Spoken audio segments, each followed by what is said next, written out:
भक्तों, आज आपको बंधन और मोक्ष का विवेचन, शिव पूजा का उपदेश, लिंग आदि में शिवभोजन का विधान का शेष कथा कहूंगा। आप उसको ध्यानपूर्वक सुने और चैनल को लाइक करें, सब्सक्राइब जरूर करें। सुनिए।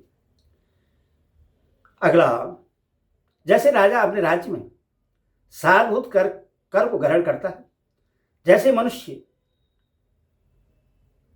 श्रेयस आदि को जलाकर रात कर उसका सार ग्रहण करते हैं, तथा जैसे जठना नल नाना प्रकार के भक्ष्य भोज आदि पदार्थों को भारी मात्रा में ग्रहण करके जलाकर सारतर वस्तु ग्रहण करता है और उस सारतर वस्तु से स्वदेह का पोषण करता है, उसी प्रकार परपंच करता परमेश्वर शिव ने भी अपने में आधेय रूप से विद्यमान परपंच को जलाकर भस्म रूप से उसके सार तत्व को ग्रहण किया है।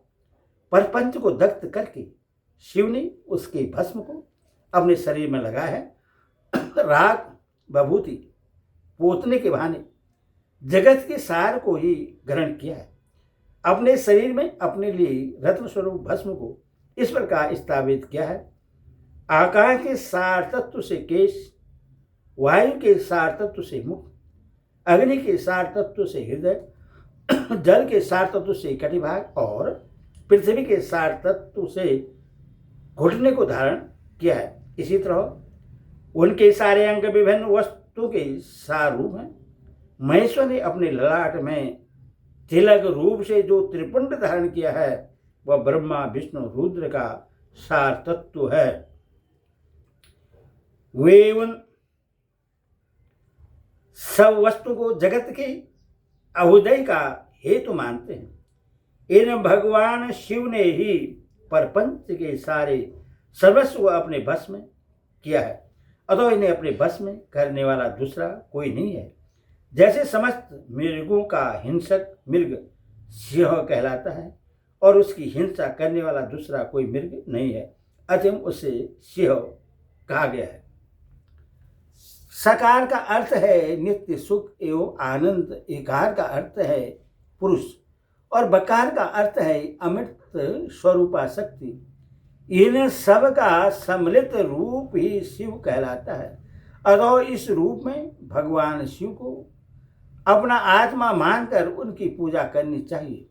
अतः पहले अपने अंगों में भस्म मलें, फिर लाड में उत्तम त्रिपुंड धारण करें। पूजा काल में सजल भस्म का उपयोग होता है और द्रव्य शुद्धि के लिए निर्जल भस्म का। गुणातीत परम शिव राजस्य आदि सविकार गुणों का अवरोध करते हैं, दूर हटाते हैं, इसीलिए वे सबके गुरु रूप का आश्रय लेकर स्थित हैं। गुरु विश्वासी शिष्यों के तीनों गुणों को पहले दूर करके फिर उन्हें शिव तत्व का बोध कराते हैं, इसीलिए गुरु कहलाते हैं। गुरु की पूजा परमात्मा शिव की ही पूजा है। गुरु के उपयोग से बचा हुआ सारा पदार्थ आत्मशुद्धि करने वाला होता है। गुरु की आज्ञा के बिना उपयोग में लाया हुआ सब कुछ वैसा ही है जैसे चोर चोरी करके लाई हुई वस्तु का उपयोग करता है। गुरु से भी विशेष ज्ञानवान पुरुष मिल जाए तो उससे भी यत्नपूर्वक गुरु बना लेना चाहिए। अज्ञान रूपी बंधन से छूटना तथा जीव मात्र के लिए साध्य पुरुषार्थ है। अतः जो विशेष ज्ञानवान है वही जीव को उस बंधन से छुड़ा सकता है। जन्म और मरण रूप द्वंद्व को भगवान शिव की माया ने ही अर्पित किया है। जो इन दोनों को शिव की माया को ही अर्पित कर देता है वह फिर शरीर के बंधन में नहीं पड़ता। जब तक शरीर रहता है तब तक जो क्रिया के ही अधीन है वह जीवबद्ध कहलाता है। स्थूल, सूक्ष्म और कारण तीनों शरीरों को वश में कर लेने पर जीव का मोक्ष हो जाता है, ऐसा ज्ञानी पुरुषों का कथन है। माया चक्र के निर्माता भगवान शिव ही परम कारण हैं। वे अपनी माया के दिए हुए द्वंद्व को स्वयं ही परिमार्जित करते हैं। अतः शिव के द्वारा कल्पित हुआ द्वंद्व उन्हीं को संपित कर देना चाहिए। जो शिव की पूजा में तत्पर हो वह मौन रहे, शक्ति आदि गुणों से संयुक्त हो तथा क्रिया जब तब ज्ञान और ध्यान में एक एक का अनुष्ठान करता रहे। ऐश्वर्य, दिव्य शरीर की प्राप्ति, ज्ञान का उदय, अज्ञान का निवारण और भगवान शिव के सामीप्य का लाभ, ये कर्मश और क्रिया आदि के फल हैं।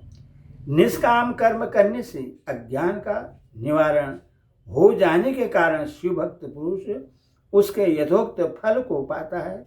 शिव भक्त पुरुष देश, काल, शरीर और धन के अनुसार यथा योग्य क्रिया आदि का अनुष्ठान करे। न्यायोपार्जित उत्तम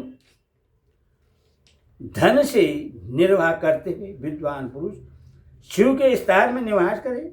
जीव हिंसा आदि से रहित और अत्यंत कलेश शून्य जीवन बिताते हुए पंचाक्षर मंत्र के जप से अभिमंत्रित अन्न और जल को सुख स्वरूप माना गया है। अथवा कहते हैं कि दरिद्र पुरुष के लिए भिक्षा से प्राप्त हुआ अन्न ज्ञान देने वाला होता है। शिव भक्त को भिक्षान प्राप्त हो तो वह शिव भक्ति को बढ़ाता है। शिव योगी पुरुष भिक्षान को शंभु सत्य कहते हैं। जिस किसी भी उपाय से जहाँ कहीं भी भूतल पर शुद्ध अन्न का भोजन करते हुए सदा मौन भाव से रहें और अपने साधन का रहस्य किसी पर प्रकट न करें, भक्तों के समक्ष ही शिव के महात्म्य को प्रकाशित करें। जानते हैं दूसरा नहीं शिव मंत्र के रहस्य को भगवान शिव ही हैं। हरि ओम नमः शिवाय, ओम नमः शिवाय।